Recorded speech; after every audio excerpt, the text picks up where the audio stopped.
Most people spend their whole life searching for happiness. They believe happiness will come when they have more money, a better house, expensive clothes, more respect, more success, or a perfect life. But the truth is different. Some people have everything the world admires, but still feel empty inside. They smile in front of others, but deep in their heart, they feel tired, lonely, and restless. Every morning, millions of people wake up with stress. They compare their life with others. They feel jealous when someone else succeeds. They complain when life does not go according to their plan. They keep chasing happiness like it is hiding somewhere far away. But no matter how much they achieve, their heart still feels incomplete. Maybe you also feel this sometimes. Maybe your mind is always busy. Maybe you compare yourself with others. Maybe you feel like life is unfair. Maybe you are waiting for one big moment that will finally make you happy. But what if happiness is not found in having more? What if happiness begins when your mind finally becomes peaceful? This is the story of a young man named Daniel and an old man named Mr. Thomas, who taught him a lesson that changed his life forever. Daniel lived in a small, peaceful village near green hills and a quiet lake. He was 19 years old. He was smart, hardworking, and full of dreams. But there was one problem. Daniel was never happy. If the weather was too hot, he complained. If someone bought new clothes, he felt jealous. If someone else succeeded, he felt like a failure. If his family gave him simple food, he wished he had something better. Even when he sat with his parents at dinner, his mind was somewhere else. He was always thinking about the life he did not have. One evening, his mother looked at him and asked, "Daniel, why do you always look unhappy?" Daniel replied, "Because life has given me less than others. Everyone else seems to have a better life than me." His mother became silent. She knew Daniel was not poor in life. He was poor in gratitude. At the edge of the village lived an old man named Mr. Thomas. He was not rich. His house was small. His clothes were simple. He had no expensive things. But everyone in the village respected him because his face always carried peace. Even during difficult times, he stayed calm. Even when people criticized him, he smiled. Even when life became hard, he never lost his inner peace. People often came to him for advice. One evening, Daniel saw Mr. Thomas sitting near the lake, watching the sunset. Daniel walked toward him and said, "Everyone says you are a wise man, so tell me honestly, what is the secret of happiness?" Mr. Thomas looked at Daniel quietly. Then he asked, "Do you really want happiness?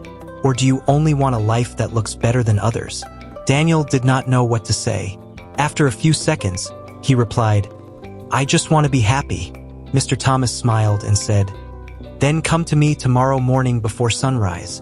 I will show you something." The next morning, Daniel reached Mr. Thomas's house before sunrise. Mr. Thomas was already waiting for him. He carried a small wooden box and said, "Follow me." They walked through the village, crossed the fields, and entered a quiet path between tall trees. After walking for some time, they reached an old garden. In the middle of the garden, there were 3 plants. The first plant was in a golden pot. The pot was beautiful, shiny, and expensive, but the plant inside was dry and almost dead. The second plant was in a broken clay pot.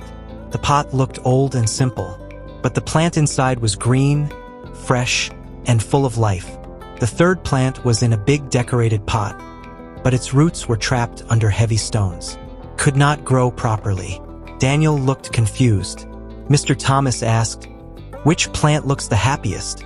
Daniel replied, "The one in the broken clay pot. It looks alive." Mr. Thomas nodded and said, "Exactly." Then he pointed toward the golden pot. "This plant has beauty outside, but no life inside. Many people are like this. They look successful, rich, and important from outside, but inside they feel empty." Then he pointed toward the broken clay pot. "This plant has nothing special outside, but it receives sunlight, water, and space to grow. That is why it is alive." Then he pointed toward the third plant. "And this plant has a beautiful pot, but its roots are trapped. Just like many people whose hearts are trapped by comparison, jealousy, anger, and endless desire. Daniel stayed silent. Mr. Thomas looked into his eyes and said, "A beautiful life outside means nothing if your heart is not free inside." Those words touched Daniel deeply. After that, Mr. Thomas took Daniel to a small hill. On the way, he picked up a stone and gave it to Daniel. He said, "Put this in your bag. This stone is comparison."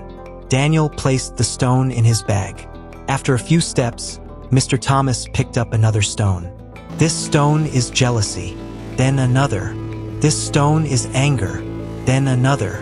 "This stone is the desire to control everything." Then another. "This stone is waiting for a perfect life before you allow yourself to be happy." Soon Daniel's bag became heavy. His shoulders started hurting. His breathing became fast. His steps became slow. Finally, he stopped and said, "Mr. Thomas, I cannot carry this anymore. It is too heavy." Mr. Thomas looked at him calmly and said, "But Daniel, this is what you carry every day inside your mind." Daniel froze. The old man continued, "Every time you compare yourself with others, you pick up a stone. Every time you feel jealous, you pick up a stone. Every time you become angry about something you cannot control, you pick up another stone." Daniel slowly removed the bag from his shoulders. For the first time, he understood why he always felt tired. His life was not the real problem. His thoughts were making his life heavy. They reached the top of the hill. From there, the whole village could be seen. Small houses, children playing, farmers working, women carrying water, and smoke rising from morning fires. Mr. Thomas said, "Look at this village carefully. Some people have little money but sleep peacefully.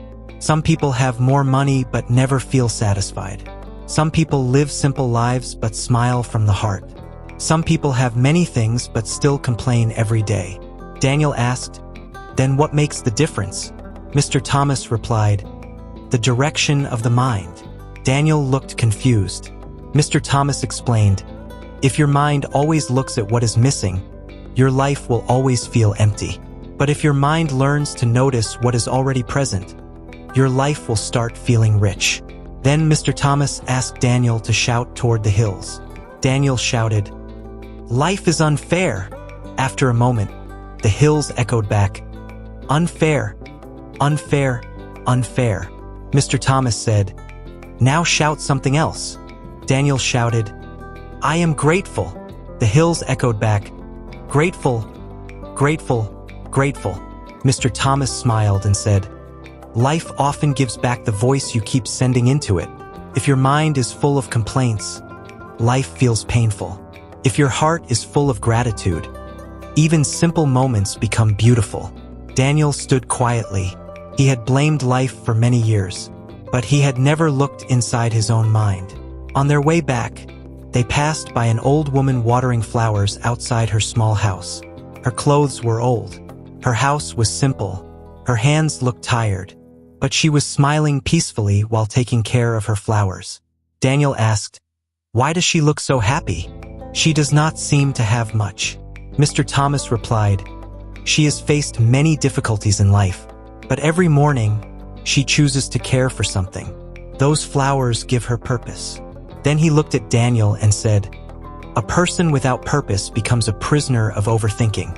When you only think about yourself, your sadness becomes louder.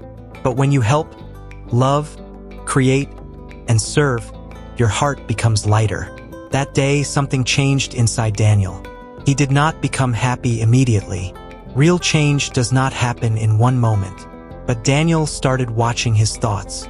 When someone else succeeded, he stopped saying, "Why not me?" Instead, he said, "What can I learn from them?" When something went wrong, he asked himself, "Can I control this?" If the answer was yes, he tried to improve it. If the answer was no, he tried to let it go. When he ate with his family, he stopped thinking about what was missing. He started feeling thankful for the food, the home, and the people sitting with him. Slowly, Daniel changed. He smiled more. He complained less. He helped his parents without anger. He spent more time near the lake. He learned to enjoy simple things. The sound of birds in the morning, the cool wind in the evening, the laughter of children. the peaceful silence after sunset. And strangely, the less Daniel chased happiness, the more peaceful he became. Months later, a rich businessman came to the village. He arrived with expensive clothes, a big carriage, and many servants. Everyone admired him. Daniel looked at him and thought, "This man must be very happy. He has everything." That evening, the businessman visited Mr. Thomas. Daniel was also sitting there. The businessman looked tired. His eyes were sad. He said, "I have spent my whole life chasing success. I have money, houses, respect, and power. But I do not remember the last time I slept peacefully. I do not remember the last time I enjoyed a simple meal. I have everything, but still I feel empty." Daniel was shocked. This man had the life Daniel once dreamed about, but he did not have peace. Mr. Thomas gave him a cup of tea and said, "You filled your house with things, but forgot to fill your heart with peace." The businessman lowered his eyes, and Daniel finally understood the lesson completely. Money can buy comfort, but not a peaceful mind. Success can bring attention, but not inner happiness.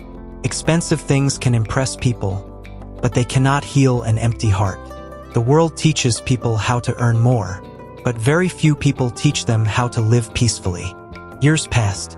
Daniel became one of the wisest men in the village. Young people often came to him and asked, "What is the secret of happiness?" Daniel would smile and say, "Happiness does not begin when life becomes perfect. Happiness begins when your mind stops fighting every imperfection." Then he would tell them, "Do not build your happiness on comparison, because someone will always have more than you. Do not build your happiness on attention, because people forget quickly. Do not build your happiness on money alone, because money can give comfort, but not peace. Build your happiness on gratitude, purpose, patience, and simple moments." Maybe the story is for you. Maybe your mind is carrying invisible stones. Maybe you are tired from comparing yourself with others. Maybe you are waiting for one perfect day to finally feel happy. Maybe you think life will begin after you become rich, successful, respected, or famous. But life is already happening. In the morning sunlight, in the food on your table, in the voice of your family, in the people who love you, in the small chances you still have, in the breath you just took. Peace does not come when you own everything. Peace comes when everything stops owning you. So today, remove one heavy stone from your heart. Stop comparing your life with others. Stop waiting for everything to become perfect. Stop thinking happiness is only found in money, success, or attention. Real happiness begins when your mind becomes peaceful, your heart becomes grateful, and your soul learns to enjoy the simple moments of life. Because a peaceful heart can turn even an ordinary life into a beautiful one. If you like this story, then subscribe to my channel for more motivational and inspiring stories. Thanks for watching.